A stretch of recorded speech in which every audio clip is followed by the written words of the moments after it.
Okay. An Oxford neuroethicist on how drugs can make us more moral. Now, actually, it may sound like I might have scientific problems with this proposition. I actually do not.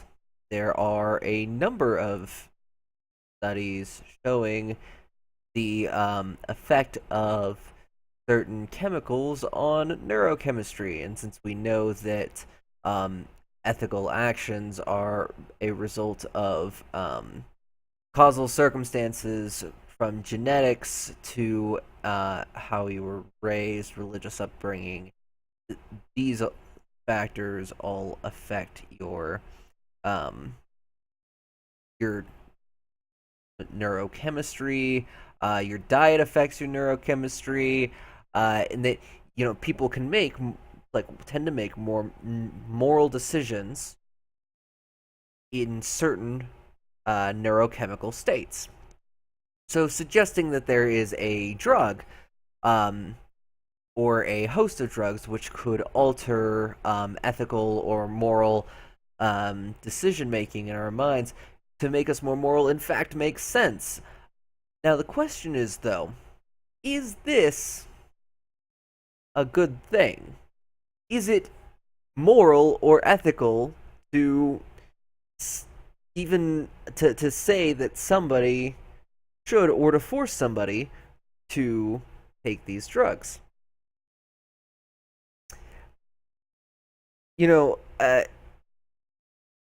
clearly the societal benefits would be huge in a moral capacity. I mean, with something like this, you you'd see fewer people in prisons and people would just make better decisions. You'd see more successful people, be a better educated populace. There's a lot of improvements that you'd see across society. The question is should we impose this? Should such a thing be imposed, or should it be voluntary? Um, of course, there would be some people who probably wouldn't need it most of the time. Um, I mean, is this gonna be is whatever drug here or that they are suggesting, um, in fact, uh, necessary? You know, or is it gonna be like you have to take the drug all the time, or do you only have to take the drug some of the time? So it talks about how it's like this particular article talks about the philosophical questions, moral drugs, the ability to um, turn somebody who's a psychopath into somebody who is not a psychopath. Um, you know, maybe an opt-in. But what about more widespread, nuanced moral alterations? Um, Some say that it's essential. Our moral psychology, our instincts about how we should behave, were adapted in an environment we no longer live in. This is true. This is true.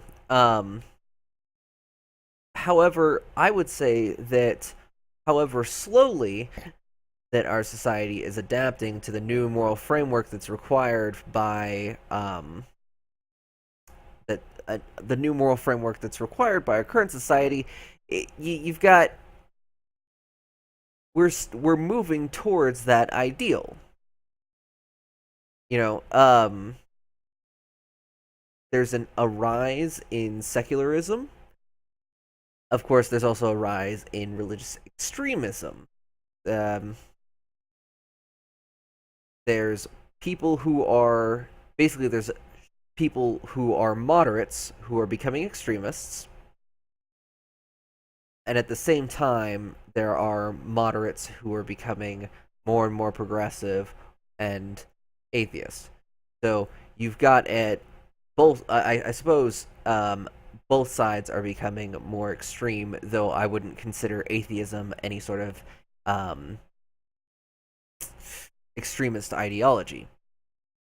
then they bring up the question: do we really want to play with morals? And that is an excellent philosophical question because it's intensely I mean, like they say, it's intensely personal. And the idea of throwing in an artificial modifier could be potentially jarring. Now, will humanity ever be perfect without a drug like this? I don't. I don't think so. I don't think so. No. Eh. Eh. You know, Aristotle advocated practicing good behavior until it became a natural virtue, and I believe that that is something that we should do. Getting into the habit of donating to charities, you know, empathizing with people in disaster situations, um, being able to connect with people in like mass shootings, and that these are good things to be able to do. And to do a lot of this, you there has to be like these empathetic situations. You have to have bad things happen. Now, whoa, I know that's a big statement. I'm not saying that if these large scale bad things don't happen, that we won't develop good morality because we won't practice doing the good things. But in fact, it just means that you have to connect with other people on a more personal level. You won't have those major tragedies, so it becomes the tragedy of um, the individual, the person down the street from you, or who is below you in an apartment complex or above you, or whatever. Guy who regularly comes in your work and see him all the time. I don't know, but it that those will be the situations which will cause us to develop our basic moral um, compasses. And should we be free to become moral people of our own volition, or should we, try to, as he says, to automate automate some of those habits and tendencies? So, you know, and we already automate a lot of those things. Anytime that you go to a store and you don't steal, that is a practical application of the your body. It's like your mind processing, automating moral values. Most of the time, you don't even think about stealing when you go to the store. At least I would hope not. Um, and it, there these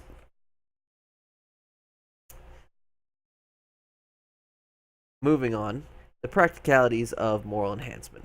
Of course, it's not like we can flip a switch and implement moral enhancement tomorrow. Well, you're right. One, the manufacturing scale wouldn't be able to produce enough drugs to have a consistent supply for everyone who would need it indefinitely. Ooh, that is, yeah, that's a big, that would be a huge accomplishment. Um, and it says, though researchers are beginning to study the effects of drugs on morally relevant temperaments. So there are some drugs under some circumstances which can prevent negative moral behavior, is what they're saying. And that's pretty interesting. I mean, in fact, there are a number of drugs. I mean, we know a number of drugs that do things like this. Like when you're on, when they add additional, um, oh, man, the chemical produces love in your brain. Just can't. It's not. It's on the tip of my tongue. But anyways, when that is added, people tend to make more moral decisions. And that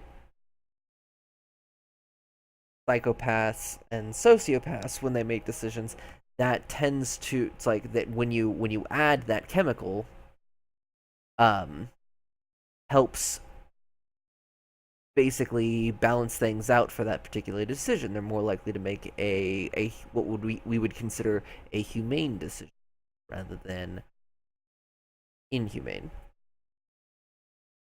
And this is a situation where we want to think about society versus the individual. Now, if somebody doesn't want to take the drug, I mean, it could just be if we created a cure all morality drug. Ooh, that first off, that'd be an impressive feat.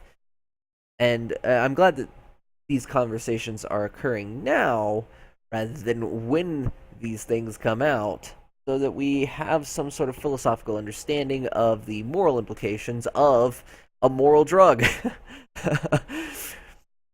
um, and personally, I would err on the side of societal benefit. Perhaps a period of unimpeded moral development, such as um, maybe in the first, and 10, 12, at least through puberty, that kids would be allowed to be kids and understand the causes of um, moral dilemma and how to deal with some issues naturally. And then once they reach adulthood, however we define that, 16, 18, 21, 25 are some mm, defined, reasonably defined, though somewhat arbitrary markings that we could. Um, For hundreds of thousands of years, traditional societies have used psychotropic substances to catalyze moral learning to help children transform into morally mature adults. Of course, these are ayahuasca um, and psilocybin, sometimes in European culture. Yeah. But yes, there is a taboo on hallucinogenic drugs, even though they can be incredibly therapeutic, especially for conditions such as post traumatic stress disorder. Um, and then you've got, of course, alcohol. Um, More honest, less cautious, and possibly less moral overall. Is it possible to take substances that affect our moral behavior right now? Yes. Of course, I mean, I personally don't really like alcohol that much. I don't drink very much. Yeah, yeah. It's for me. It's not fun. I mean, it's not that I can't hold my liquor. I can drink a lot. I can drink a lot and not, you know, be puking my guts out in front of a toilet for the next 24 hours. Like what happened to a friend of mine after a drinking competition. But these I just don't care for the loss of control that I have. Um, so again, I would err on the side of societal benefit, and so after children, reach adulthood, um, then giving them these drugs to sort of mold as the capstone of their morality, sort of a um learning capstone. I mean, it's not as though there's never new moral information to learn, and there are a lot of areas that are definitely shades of gray. But certain things, such as I don't know, murdering people and and uh, you know, fraud, which is I suppose a form of theft. I don't know. These things, these would be the kinds of things that you would cut down on by such a drug. Um, is it moral to force people to take morality drugs. In an ironic twist, I think that it is because of this social benefit that somebody's desire to be able to do somebody's basically not taking the morality drugs either like says one of two things. One says that you think that you don't need it, or that you don't want it. You don't want it. That implicitly states that you want to commit evil actions or immoral acts, which is an incredibly self-incriminating statement. Um, Now, on the other hand, it could be that you say that you think that you don't need it, and it could be like, well, you may never kill somebody, you may never sell drugs, but there could be other behaviors that you might be prone to. Adultery, if you have a two-person relationship that is not open. Um, I mean, there's a lot of things that you could, in fact, instead, um, now be now do that you might not consider under the general purview of a morality drug, but still imply that you say, yeah, I'm anything bad that I do doesn't need to be fixed, or I will fix it myself. Which is it's like the I could see conservatives using such an argument. They would say this is like there would be, oh man, so many false analogies that you could do. Oh, the I think the best though. Damn it, I forgot what I was gonna say. Well, I've been running on long enough. Slash rant. If you like the video, like, comment, subscribe. I will do more videos. Right. Adios.